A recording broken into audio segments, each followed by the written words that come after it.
Good morning, good afternoon, or good evening. I am the Pentagenarian. I'm a 56-year-old veteran that enjoys watching and reacting to music videos. Anyway, um, there's a whole lot of warning action going on right now. And normally I would be reacting to the two performances they did on Jimmy Kimmel because they are running through the professional sound system. It's not a handheld camera. However, I found a block of live footage from their Keep Me Fed album release party at the Whiskey in Los Angeles, and I'm suddenly got on this nostalgic kick. So I went through and I saw that there is a fan cam version of Automatic Sun performed live at the Whiskey. So yes, I'm going to react to that now because that is a song. I think that was one of the ones they did on Jimmy Kimmel, but I want to see it raw. I want to see it where they're not nicifying it for a studio audience. I want to see this song played at the Whiskey because when you play at the Whiskey, whatever attitude you have, you can't help but have it ooze out of you. And that's one of the things that was always classic about watching a band play at the Whiskey. When you went there, you were knowledgeably playing at a dive bar, and it's the world's most famous dive bar. So I want to see what the girls do, the ladies do, the women do at the Whiskey, because I've been there. I have had my feet stick to the floor at this venue while watching Motley Crue play some of their first gigs, while watching Rat play some of their first gigs. All these huge bands, the hair bands of the 80s and 90s, I saw them at the Whiskey, and it was some of the best live performances I've ever seen, because when a band sets foot on this stage, they know there is a history here. This is where rock was born in Los Angeles. So I'm going to stop talking and we're going to start watching what I'm hoping will be an epic performance. Even though the sound might be not pristine, I don't care. I want to see and feel the attitude of the warning on the Whiskey A Go-Go stage. And that's what we're here for right now. Although the other reactions later on today, but I want to see this Automatic Sun because I think this is going to freaking blow the roof off.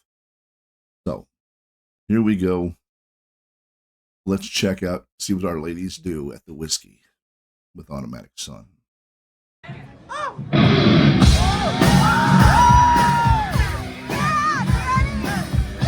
Nice.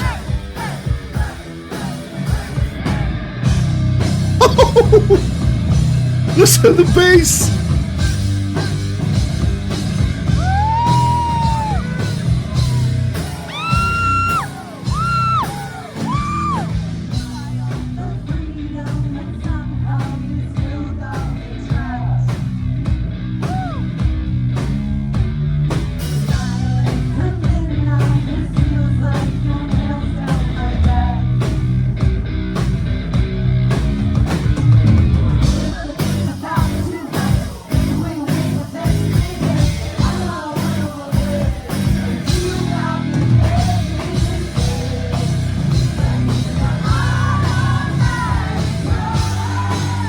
And you can hear the audience too.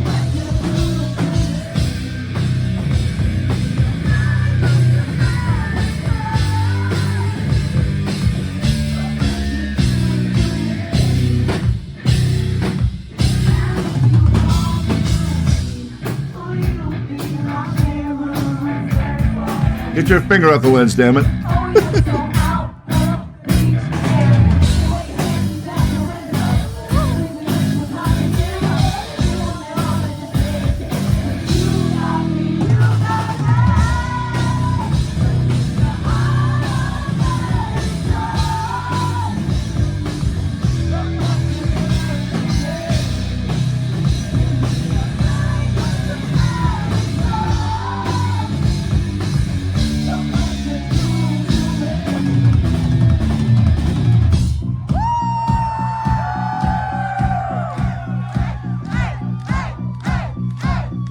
There's the attitude.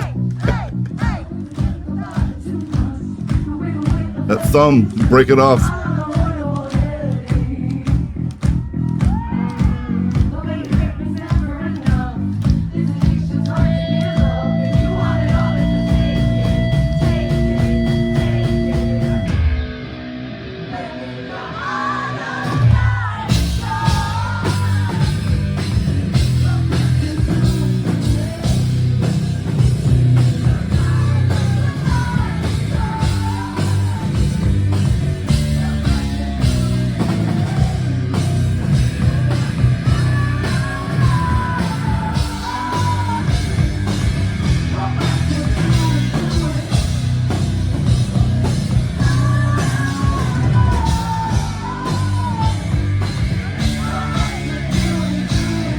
Here's the breakdown.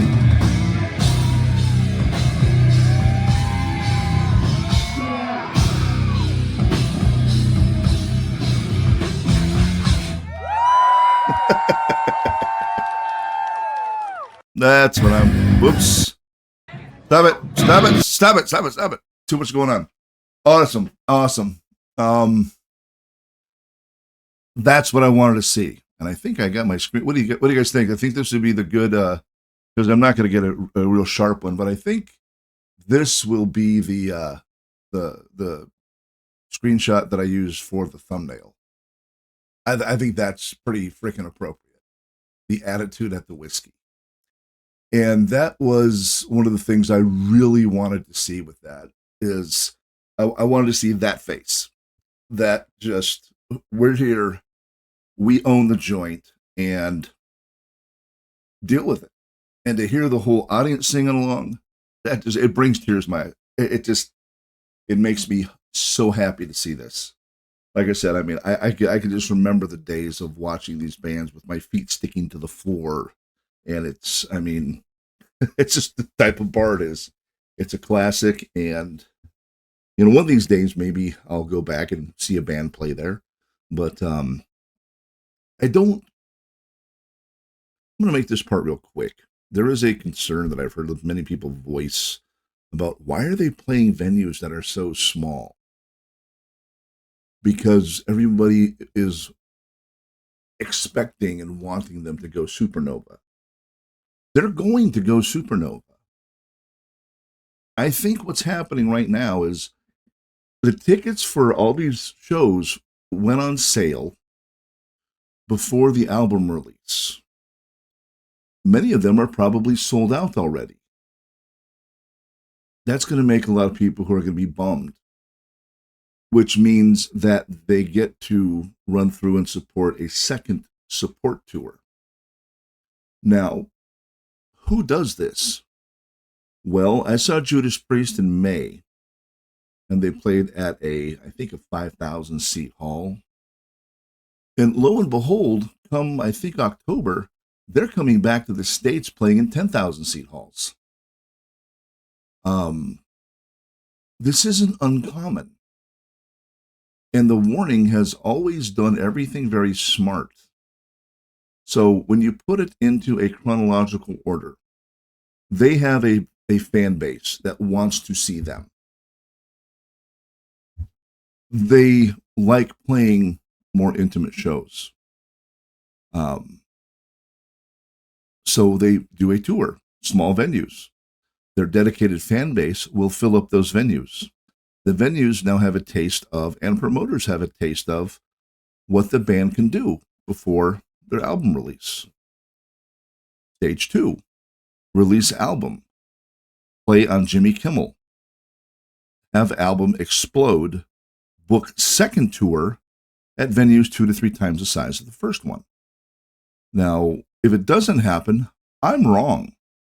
I could live with that. However, if it does, I want you to think about my words here, and I want you to understand the genius behind the way these women are doing this. Because when I will go back to 40 years ago, and the band Styx put out a concept album called Kilroy Was Here, which many think was the death of the band. But when they toured with that, they did a tour, and I saw them at the Pantages Theater in Hollywood. And they were at their, I mean, this was their peak. This was right, I mean, of course, right after it went, but this was the peak of their existence. And they were playing in halls that had between 1,000 and 3,000 seats. And they were presenting their stage show, which was kind of set up like a play, in these very small, intimate venues. And then, about 6 months later, they did a stadium tour where they sold out the fabulous Forum in Los Angeles, which holds, I think, 30,000 people. So do not fret when you see them playing at small venues. This is the fan tour. This is the tour that they are doing for all the people who already knew. This is the tour that they're doing for the Warning Army and those who can get to the shows before all hell breaks loose. So if I'm wrong, I'm wrong. I will gladly eat crow. But if I'm right, then get like 10 or 15 more of your friends to subscribe so I can blow too. I do have reactions to a lot more, a few more, two more warning songs in their very own little folder in my playlists. So go check those out if you're wondering if I reacted to them or something of theirs. If this is your first time here, just check it out. Flip through my playlist. You might find something else you like, a band you've never heard of. Check it out.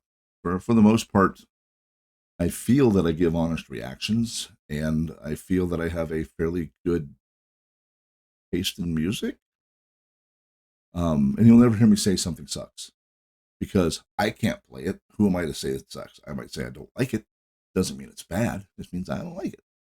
Anyway, enough yammering from me. Thank you all for stopping by. I'm going to cut it here. Take care of yourselves. Be good to one another. And of course, don't be a dick, because the world has enough of them. So until next time, bye-bye and adios.